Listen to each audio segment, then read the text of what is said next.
Good evening, good night, good morning, and good whatever.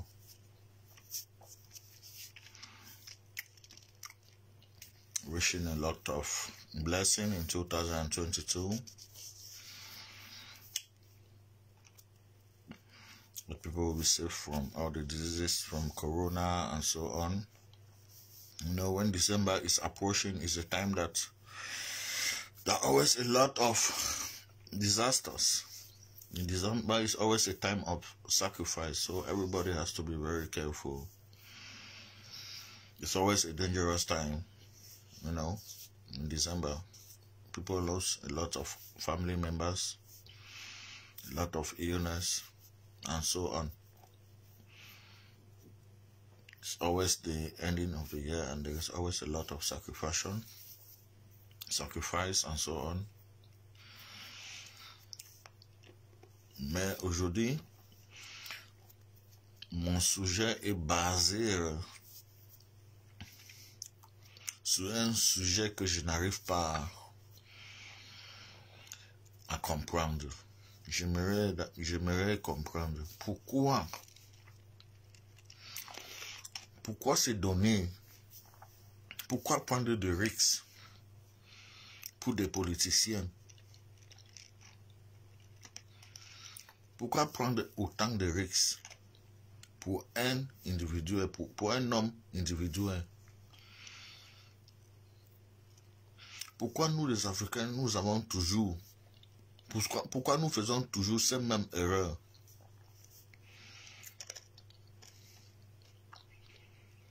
Pour des hommes politiciens. C'est la question donc que je me pose aujourd'hui.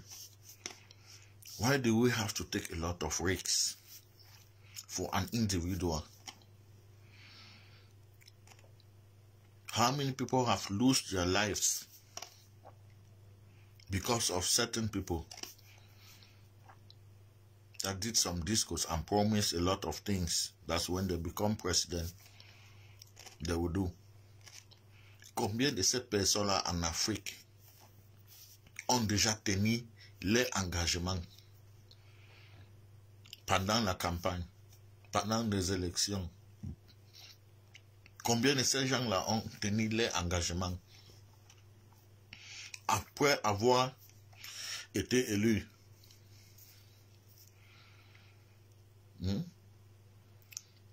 Normalement, on peut se battre pour un meilleur avenir.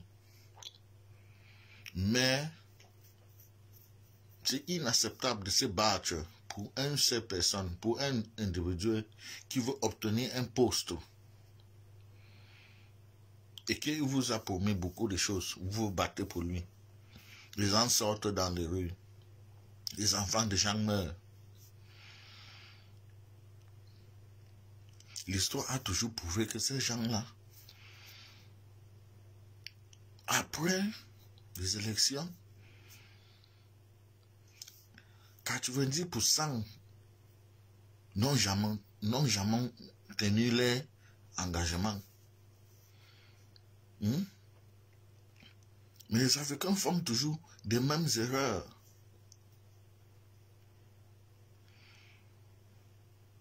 C'est toujours bien beau, c'est bien, on peut dénoncer. Mais on ne peut pas prendre de risques pour ces gens-là, parce qu'on ne les connaît pas. Quelqu'un comme Maurice Kamto, pourquoi moi, en tant que Camerounais, dois sortir aujourd'hui dehors, aller marcher, aller défiler, lutter avec les policiers pour Maurice Kamto? Quand l'histoire prouve que l'homme noir ne peut pas diriger quelque chose, pourquoi je dois aller alors risquer ma vie?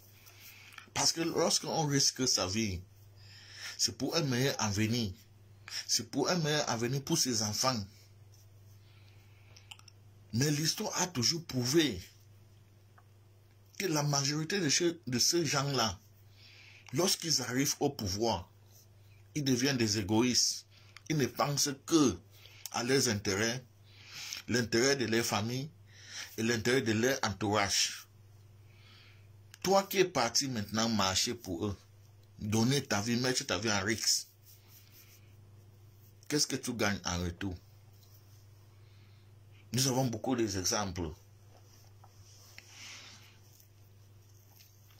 En 2010, combien de personnes sont mortes en Côte d'Ivoire à cause de Ouattara? Combien de personnes? Des milliers de gens. Mais ça fait à peu près aujourd'hui près de 11 ans que Ouattara est au pouvoir. Qu'est-ce qu'il a fait pour la famille des gens qui ont perdu leur vie? Est-ce qu'il pense même à eux? On voit les gens qui se sont battus pour qu'ils viennent au pouvoir. Ceux qui ne sont même pas, ceux que les familles, les enfants étaient en étranger et tout ça, c'est eux qui sont des ministres et tous ces gens-là aujourd'hui. Mais ceux qui se sont battus là, ils sont dans des sous-quartiers. Parmi eux, il y en a certains qui sont aveugles à cause de ce combat. Il y en a certains qui n'ont plus de pieds. Il y en a certains qui n'ont pas de jambes. Toutes ces choses à cause de ces guerres-là. Alors qu'ils se sont battus pour Ouattara. Qu'est-ce que Ouattara a fait pour eux aujourd'hui? Rien. Nous avons vu les vidéos aussi que ces gens-là se plaignent. Mais est-ce que Ouattara a le temps? Ils sont rien devant lui. Mais voilà les gens qui se sont battus pour lui. L'enfant de quelqu'un que sa mère, l'enfant que une mère a mis au monde. La même chose comme Ouattara. Pourquoi moi je dois sortir aujourd'hui dans les rues, aller prendre le risque pour Maurice Kamto, pour un homme politicien? Ça peut se comprendre que les gens sortent. Ça peut se comprendre que quelqu'un sort pour aller se battre pour la guerre qui se passe au Cameroun. Même avec les policiers, même si tu pars, tu dénonces, tu fais tout, même si on te tue, au moins,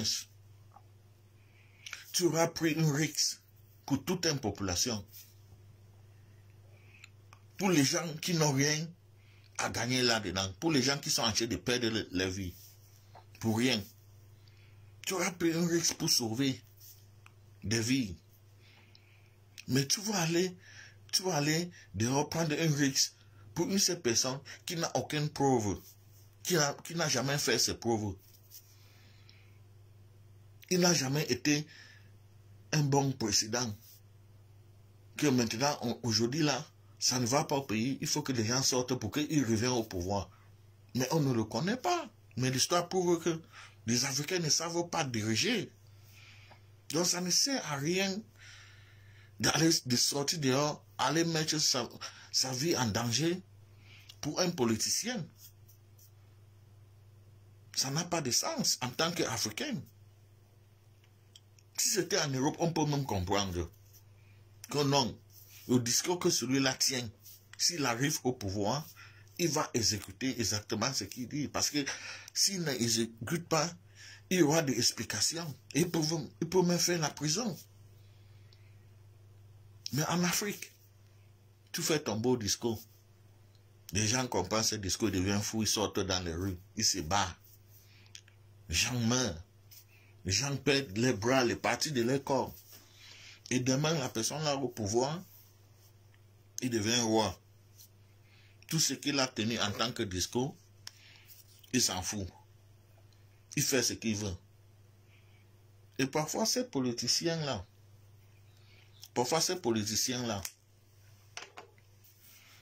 avant d'arriver au pouvoir, ils savent ce qui les attend là-bas. Mais ils se disent, lorsqu'il va arriver là-bas, il va défier ces choses-là. Mais quand tu arrives là-bas, tu goûtes le pouvoir, tu vois le goût du pouvoir. Tu n'as même plus le temps pour défier ces choses-là, parce que ces choses-là te dérangent de enjoy ton pouvoir. Donc tu veux que enjoy ton pouvoir, tu te dis, je suis déjà mouillé. Je ne peux plus rien faire, je ne peux plus reculer. Je suis obligé de rester ici là. C'est ce qui arrive avec la majorité de ces politiciens-là. Parce qu'il n'y a personne, je ne crois pas qu'il y a, dans 100 personnes, je ne crois pas qu'il y a 90 personnes qui n'aiment pas le bonheur de son pays. Qui n'aiment pas quand ces gens sont à l'aise. Je crois qu'il y a toujours qui les contrecarrent lorsqu'ils arrivent au pouvoir. Mais en partant là-bas, il y en a toujours ceux qui disent, lorsque je vais arriver là-bas, je vais contrecarrer ces choses-là. Mais dès qu'on te place que président, il y a les choses qui suivent. Il y a les choses maintenant, les lois qu'on ne connaît pas qui te suivent maintenant. On dit c'est comme ça, c'est comme ça, c'est comme ça. Il y en a certaines choses que tes arrière-parents avaient signé. Que tu ne peux pas aller contre ça, sinon ta vie sera en danger, la vie de ta famille sera en danger.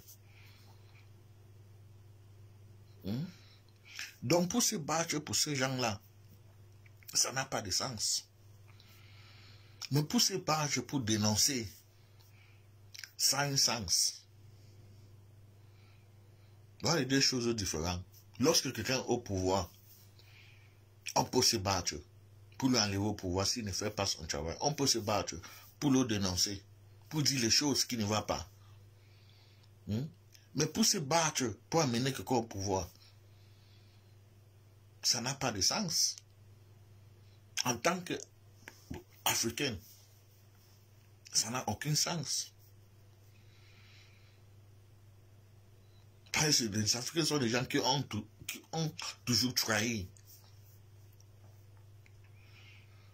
Les présidents qui ont vraiment voulu servir le peuple, en mettant même leur vie en danger, sont très rares en Afrique. Aujourd'hui, là, on peut parler de qui est président même, qui est vraiment prêt pour son pays, qui est prêt pour son pays, qui est vraiment en train de servir son pays, et prendre tout genre de risques. On peut parler que de Paul Kagame. Paul Kagame. Il y en a l'autre qui était, je crois, c'était en Tanzanie ou quoi là. Mais lui, on l'a tué. Parce que son entourage était le vendu. On peut parler de Mugabe. Bien sûr que le pays de Mugabe n'a pas été développé comme ça pouvait être. Mais pourquoi ça n'a pas été développé? Parce que Mugabe avait des sanctions partout. Mais Mugabe luttait pour les Africains. Mugabe ne se laissait pas faire. Et pourquoi Mugabe a duré si longtemps au pouvoir jusqu'à presque mourir au pouvoir? C'est parce qu'il était entouré de gens qui étaient prêts pour l'Afrique. Et ces gens-là, c'était qui? La majorité de ces gens, c'était toujours les mêmes blancs. Les services secrets de Mugabe, c'était les blancs, c'était pas les noirs. Si c'était les noirs, c'est que Mugabe était déjà mort depuis. La majorité des services secrets, les gens qui protégeaient Mugabe, c'était toujours les blancs là, que Mugabe les dosait. C'était toujours les blancs. Il y en a beaucoup de coups qu'on a comploté contre Mugabe. C'est toujours les blancs là qui sont venus par derrière dire à Mugabe, il y a telle chose qu'on fait. Que son premier ministre, ou bien c'est Tangawari, ou quoi là, qui avait comploté en Angleterre. C'est toujours un blanc qui est venu signaler à Mugabe que ta vie est en danger. Le type que tu lui fais confiance là, il va te tuer. C'est là-bas que Mugabe a commencé à torturer ce type jusqu'à il est mort. Mais c'est parce que ce type-là voulait aussi tuer Mugabe. Donc vous voyez, voilà les problèmes que nous avons en Afrique. Quelqu'un comme Maurice Kamto aujourd'hui. Maurice Kamto peut être un bon président. Maurice Kamto peut arriver au pouvoir et il exécute bien tous ses promesses. Il tient à ses engagements. Mais est-ce que on doit mettre notre vie en danger pour Maurice Kamto? Je ne le crois pas. Je ne le crois pas. Je ne le crois pas. Maurice Kamto n'a jamais été président. Maurice Kamto ne sait pas ce qui lui attend là-bas étudié. Maurice Kamto ne connaît pas les décrets qu'ils ont déjà signés. Donc mettre sa vie en danger pour Maurice Kamto, ce n'est pas bien. Lorsqu'il va arriver au pouvoir, il y a les choses qu'il va trouver là-bas, que nos arrière-parents et les choses que les pauvres et tout ça ont signées. Il va falloir qu'il continue avec cette même chose-là. Sauf qu'il y aura les sanctions. Le pays va toujours avoir des mêmes problèmes, ou bien même pire que ça. Et qu'est-ce que nous allons faire? On va encore commencer à se battre et chercher encore une autre personne. Les autres vont alors encore aller faire des élections. Les gens vont encore mourir dans les rues.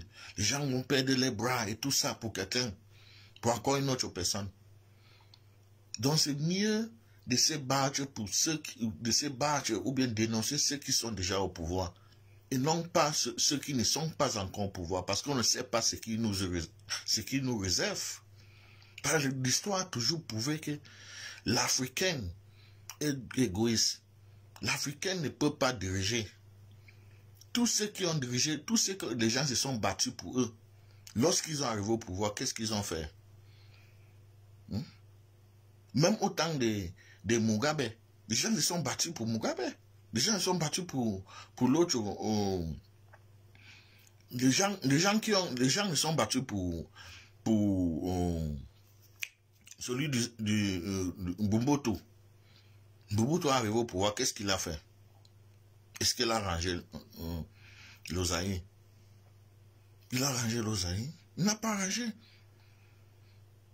Il n'a pas rangé. Les gens sont battus pour lui. Mais l'Osaïe est allé où? Il y a les gens qui ont perdu leur vie pour Mobutu. Mais lorsqu'il est arrivé au pouvoir, il a goûté le pouvoir. Tout ce qu'il avait dit, il a échangé. Toutes ses convictions, il n'a pas exécuté. Il n'a rien exécuté. Il s'occupait de lui, sa famille et son entourage.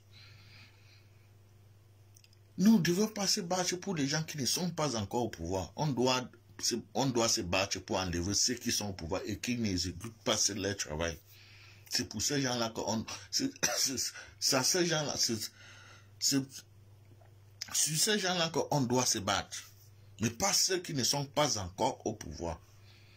Je vois les gens qui marchent dans les rues, je vois les gens qui lootent les policiers en France, je vois les gens qui partent en prison pour Maurice Kamto. Mais tu peux partir en prison à cause de la guerre qui se passe au Nozo. Là, on peut se comprendre. Mais tu ne peux pas partir en prison à cause de Maurice Kamto. Maurice Kamto, c'est qui? On le connaît, où il a déjà dirigé quel pays? Qu'est-ce qui te fait croire que s'il arrive au pouvoir, il ne va pas faire la même chose comme Pobia? Puisque c'est un noir. C'est aussi un noir. Qu'est-ce qui nous fait croire? Il a tenu de beaux discours. Mais est-ce que ça là c'est suffisant? Pourquoi nous oublions si vite toujours le passé? Pourquoi nous oublions toujours si vite le passé? On pouvait se battre pour des gens comme les Patrice Lumumba, Thomas Sankara. Voilà les gens qu'on pouvait se battre pour eux. Les Patrice Lumumba, les Thomas Sankara, les Julius Nyerere, hein, les Kwame Nkrumah, le Unombe. Voilà les gens, voilà les vrais panafricanistes, les panafricains. Voilà les gens que quelqu'un pouvait dire non, je prends un peu de risque. Je me bats pour ces gens pour qu'ils deviennent présidents. Dans les gens qui peuvent protéger l'intérêt de l'Afrique, l'intérêt de leur pays, l'intérêt de leurs citoyens, hein, et mettre un peu de l'ordre. Mais aujourd'hui, là, vous allez vous battre pour quelqu'un comme Maurice Kamto.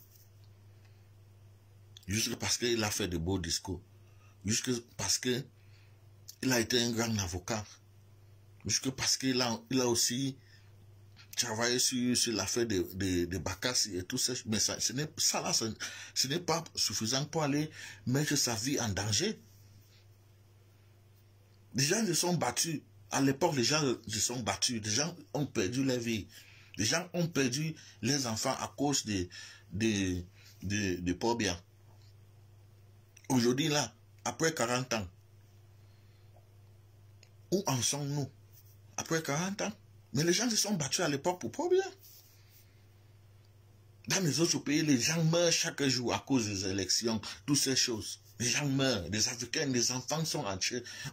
La dernière fois, avant que Ouattara arrive au pouvoir, près de 3000 personnes sont mortes. Ouattara est arrivé au pouvoir. Les gens qui sont morts là, leurs familles, Ouattara les a donné quoi? Rien. Ouattara entouré de sa famille et ses proches. Il a fait ces 10 ans. Après ces 10 ans encore, il a modifié la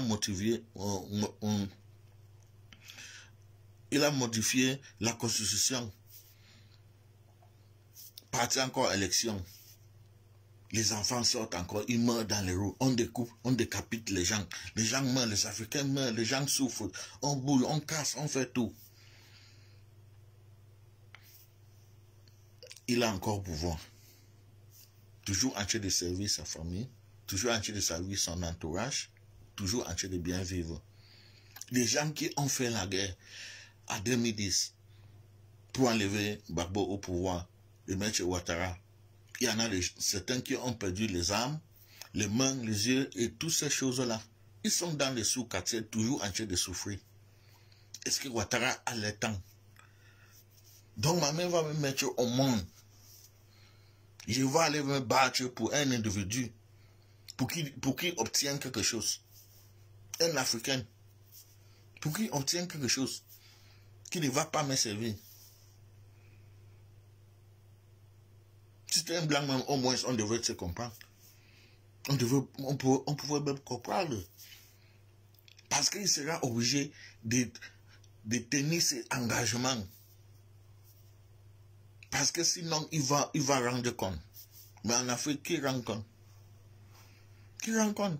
Lorsque tu as battu ta campagne, tu as tout fait jusqu'à tu es devenu président, ton travail est fini. Maintenant, c'est pour manger. Là, c'est fini, tu deviens roi, c'est fini. Il n'y a personne que tu dois rendre compte. Pourquoi se battre pour ces gens? Pourquoi se battre pour ces gens? Ça n'a pas de sens. Les gens ne doivent pas sortir dehors et défiler pour quelqu'un. Que non, c'est celui-ci qui doit être président et tout ça. L'histoire a toujours prouvé que vous allez perdre vos vies. Même si demain les gens là sont élus, même s'ils ne sont pas élus, ça ne va rien vous apporter. L'Afrique est toujours en train de souffrir. Les gens ont mouru pour ces choses-là. Tous ceux qui sont arrivés au pouvoir, qu'est-ce qu'ils ont changé? Qu'est-ce qu'ils ont changé? Ils se sont servis eux-mêmes. Et toi, tu es là, tu as perdu ton frère. Tu as perdu ton enfant dans les rues. Tu souffres toujours. Celui que ton enfant est parti mourir, il est là-bas en train de vivre bien.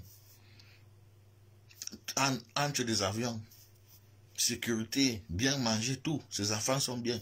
Toi, tu n'as pas d'enfant qui est parti mourir dans les rues à cause de lui. Les gens doivent arrêter de sortir pour ces gens-là. Vous pouvez sortir pour vous battre pour quelqu'un qui est déjà au pouvoir et qui n'exécute pas bien son travail. Vous pouvez sortir pour vous battre pour que ces gens-là quittent. Mais pas pour se battre pour quelqu'un qui n'est pas encore au pouvoir. Parce que tu attends quoi de lui? En tant qu'Africain, tu attends quoi de lui? Qu'est-ce qui va changer? À l'époque, Nigel Fundi a gagné les élections. Les gens se sont battus, les gens sont morts. Les gens ont pris les balles perdues. Les jambes, les mains, les pieds sont partis. Il y en a encore certains qui sont là en train de souffrir. Il y en a certains même la chaise roulante, ils n'ont pas. Ils marchent avec des mains dans les poussières, dans toutes ces choses. Nigel Fundi vit bien. Il vit bien, il n'a même pas, il ne réfléchit, mais il ne pense même pas aux gens là. Il vit lui bien. Il a ses millions, il vit bien. Or toi qui es parti se battre pour lui parce qu'il avait gagné les élections, et Pobia n'est pas quitté, et toi tu es parti te battre. Bon, maintenant, ça arrive que lui, il n'a pas été élu.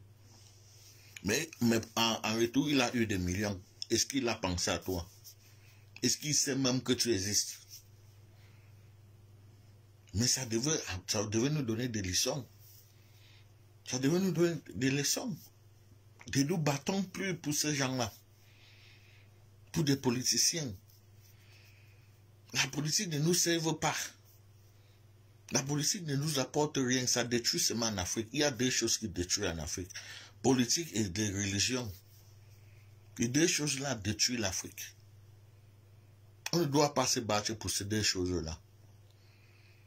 Battez-vous pour vous avenir. Battez-vous pour sauver des vies. Battez-vous pour améliorer les conditions de vie des gens. Mais ne vous battez pas pour un politicien qui veut obtenir un poste. Mais battez-vous pour un politicien qui a déjà un poste et qui ne fait pas son travail comme il le faut.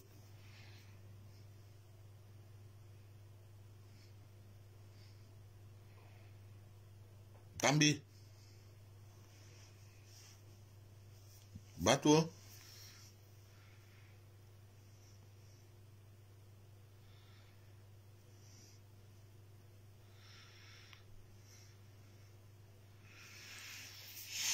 Donc voilà ma petite vidéo de ce soir. Les gens qui vont écouter ça après, ils vont écouter. Laissez vos commentaires, likez, partagez. Et on va toujours sortir des sujets. I'm going to speak. No, we're just talking about why people shouldn't be going out and taking risks for individual people, for politicians, because you're putting your life at risk. They're putting your life at risk. And these people, when they become elected, they don't know you. They forget about you. You can take example. We should not forget about the past. We should always try to think about the past, because one of the highest problems that we Africans we are having is because we don't think about the past. We are always on maybe, and that is what is killing us. White people do not live like that. They don't live with maybe.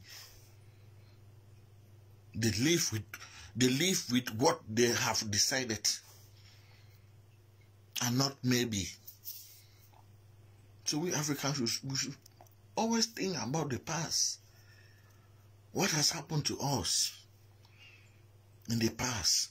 All the ex-president or all those who are in power today, people have died because of them.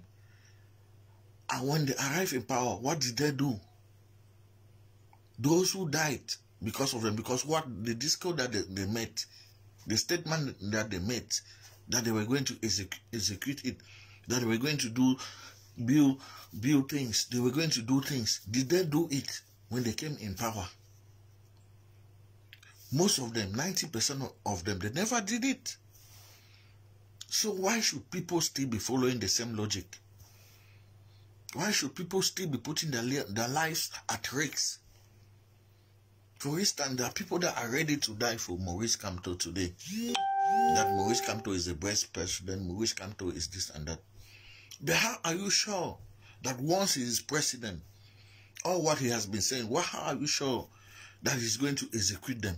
How are you sure he's going to give a better life to Cameroonians? Because history has shown that there are so many black people, black politicians. They said the same thing, they made the same statement, but nothing changed at the end. You can support those people. You can speak about those people. You can stay home. Today, the media is so big that you can do so many things just at home. You do not need to go out and put your life at risk because of such people. Because these people, their family members, their children are not putting their life at risk. So why are you putting your own life Why are you ready to lose your life for somebody that you do not know what he will do once he's in power? We do not have people like Patrick Lumumba anymore. We do not have people like Thomas Sankara anymore. We don't have people like Julius Nyerere. We don't have people like Kwame Nkrumah. We don't have such type of people today. Everybody is dealing on interest. On interest. There is no need to take your life, to put your life at risk for a politician who has never been in power. You don't know his history.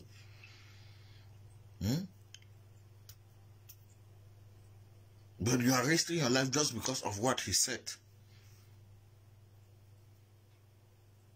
Meanwhile, history has proven that a black man can never be a great leader. A black man is not a great leader. And most of them, they are not great leaders because they cannot be.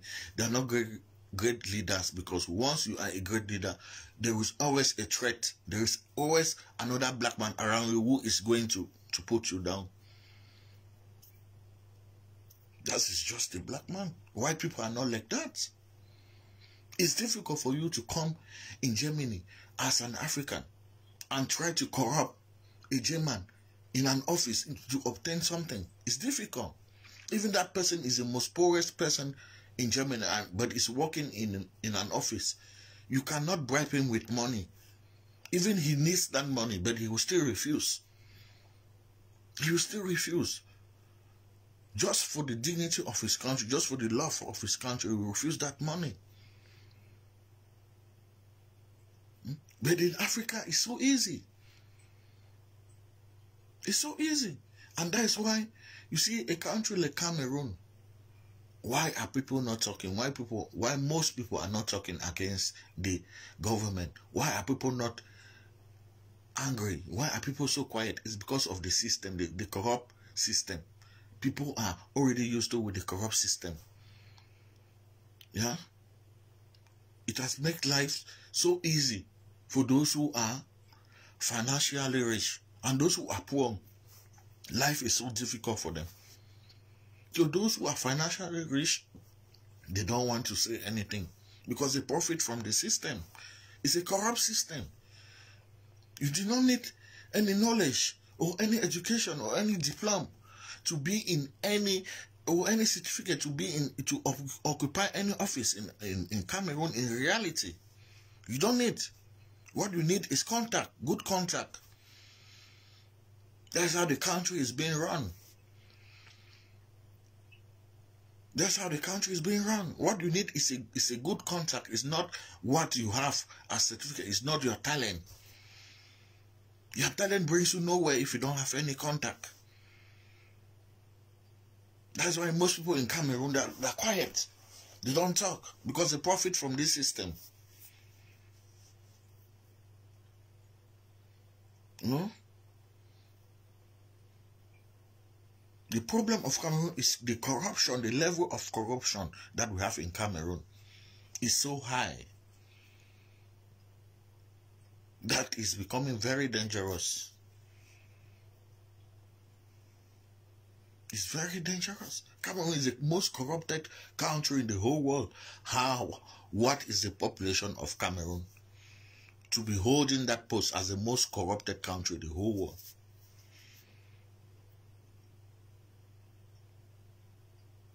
What is the population of Cameroon? What is the population of Nigeria? Nigeria, then they say that they're 419, and this and that. How come that Cameroon is by far corrupted than Nigeria?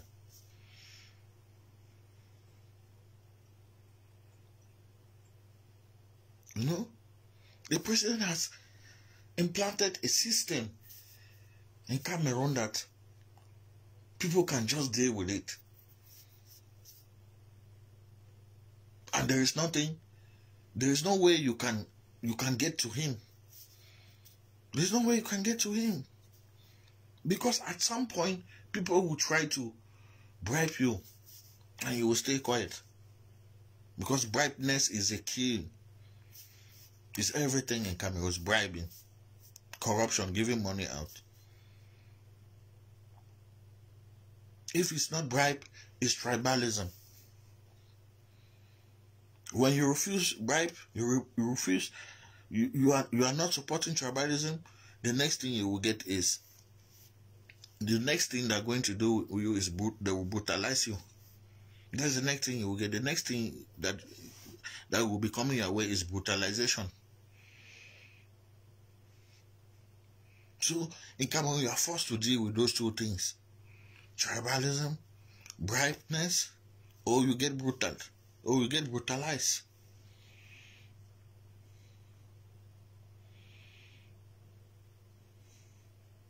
Hello, Cameroon.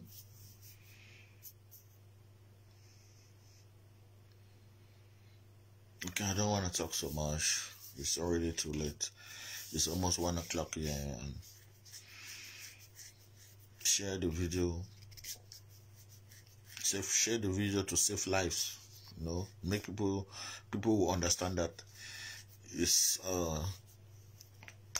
useless for them to go out and fight for individuals, because once they're president, their mind will change.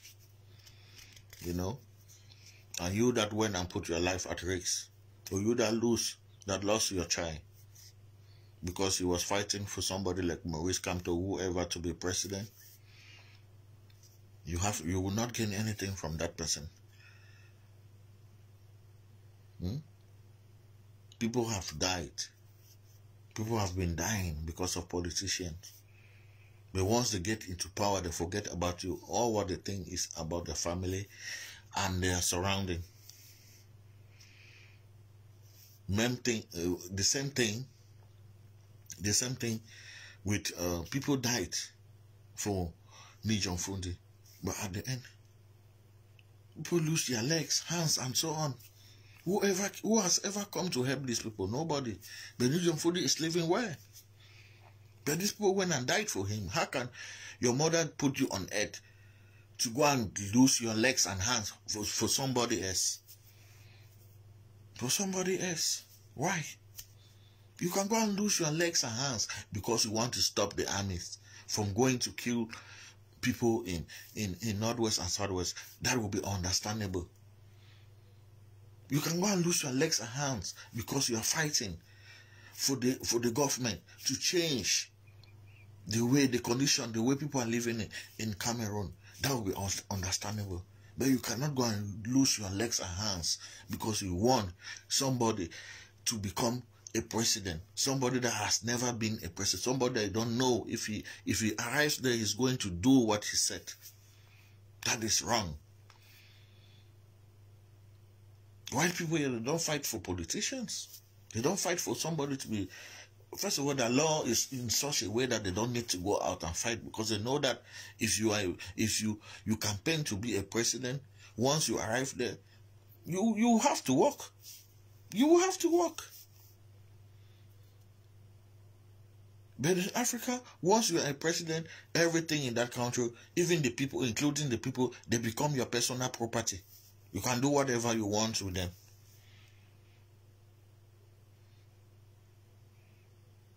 And we accept these things. For years upon years, we accept the same thing, that yes, everything belongs to this man. He can do whatever he wants. And people are not standing up against. The military, they support it. They suffer, they die. Look at the armies in Africa. They're like bonga.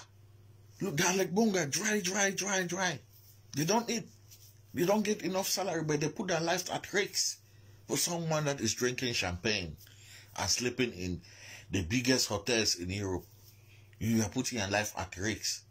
In return, you have nothing. Your children are still suffering. Some are not even going to school because you cannot even pay for their school fees. But you were at war, killing your own brothers for somebody to enjoy. That's Africa. That's African mentality. And some of us Africans in Europe, we want white people to respect you. How would they respect you when they see these things? When they see these things, they want to respect you. They want to respect you. That's why the white people, they keep on asking. Once you arrive at their territory, they ask you, why are you here? What are you doing here? When are you going back? Yes, it's normal. They ask. They ask. They want to know. Is your continent not rich? It's very rich. You have all the mineral resources. So why are you here? What is going on? Why are you people not standing up to fight? Look at a little country like North Korea. The population of North Korea is not up to the population of Cameroon. I don't think so. It's not up to the population. Do they have mineral resources? Not as much as Cameroon.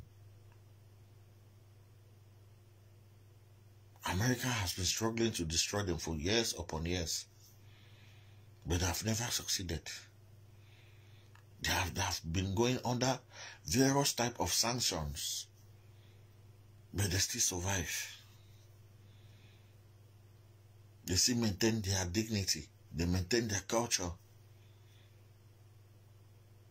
And one day they're going to rise. China went through, and today China has rise. Japan went through, and they rise. Why we Africans, we cannot accept to go through? Let block these people. Let them sanction us as they want. Let them do whatever. Let them drive all of us. We go back to Africa. We deal with our resources. We will still get partners from somewhere else. Let not hurry. We sanction them. No, they sanction us. We accept. But we refuse to deal with them. We impose respect. They will have no choice but to accept.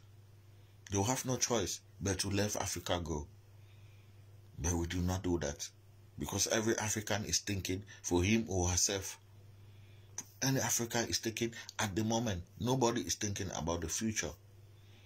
No African came in this world to fight for the others. But all Africans are Christians. Even Jesus Christ fought for us. And every day you listed that in church. But how many Africans are capable to fight for someone else? They will tell you that Jesus already fought for us. No. Yes, Jesus fought for you, but Jesus did not say that you should not fight for someone else. So sacrifice. Sacrifice yourself. Tell white people that no. We don't want you people here. We don't want you people here. And we should get leaders that are dictator, but they should be dictator in what ways? They should detect those who are outside and detect those who are sell out around them. Those are the people that should be detected. But not those who are fighting for the benefit of Africans, for the benefit of the black man, the benefit of a country. And you are detecting on those ones. What will be the future of your own children as a president? According to history, where are the children of Mobutu? Where are the children of all these old dictators? Where are the children? Are they having a good life? Are they proud of themselves? Are they proud of what their father did? Some of them, they're dead. They're being haunted. They're hiding in holes. Their families are hiding. Some are even changing their names. But still yet, nobody is learning. No African leader is learning. Once they are in power, they forget all the past. And they start to live a lavish life. Destroy everywhere. Own everything. Kill anyone that is against them. And tomorrow, they fall back in the same trap.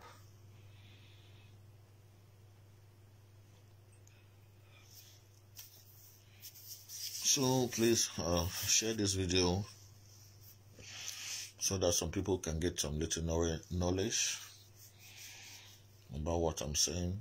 You know, the main subject is it does not worth it fighting, putting your life at risk for a leader that you do not know. It's better to put your life at risk for a leader that is already there and is not executing his job as what he's promised or as what is supposed to be. It's better to put your life at risk to save those who are in it. It's better to put your life at risk to save lives than to put your life at risk for an individual to obtain a post. Boom, you do not know what he's going to do once he's at that post. So never you put your risk. Never you put your life at risk for an individual, but put your life at risk for a whole population. Put your life at risk for those who do not have. Put your life at risk for a president or a leader that is already there and not executing his job the way he's supposed to do. That's when you can decide to put your life at risk. A good Christian, you have to think about those who are suffering. You have to think about the injustice. Yeah? You have a Facebook page. It's very easy for you to come on your Facebook page and put a post. No war. No war in Cameroon. It's enough. At least you must have fought for those who are dying. It's enough. That is already a blessing. It's already a blessing. You must have fought for those who are dying. But when you stay quiet, you become a victim. You are victimizing yourself. Just staying quiet. Play a blind eye.